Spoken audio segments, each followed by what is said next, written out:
حضرت سعد رضی اللہ تعالی عنہ سے روایت ہے کہ رسول اللہ صلی اللہ علیہ وآلہ وسلم نے فرمایا، ہر نبی نے اپنی امت کو دجال کی صفات سے خبردار کیا ہے، لیکن میں تمہیں دجال کے بارے میں ایسی بات بتاؤں گا جو مجھ سے پہلے کسی نبی نے نہیں بتائی۔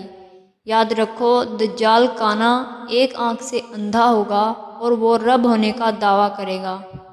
مسند احمد حدیث نمبر 1526۔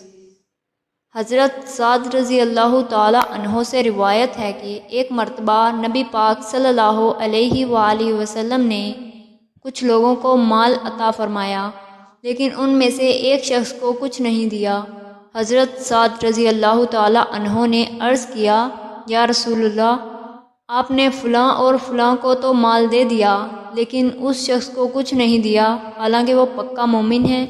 نبی کریم صلی اللہ علیہ وآلہ وسلم نے فرمایا، وہ مسلمان نہیں ہے۔ یہ سوال و جواب 3 مرتبہ ہوا۔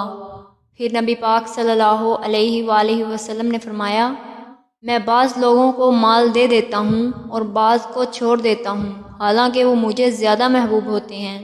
میں انہیں اس لیے نہیں دیتا کہ کہیں ایسا نہ ہو کہ وہ مال کے سبب اپنے چہروں کے بل گھسیٹ کر جہنم میں ڈال دیے جائیں۔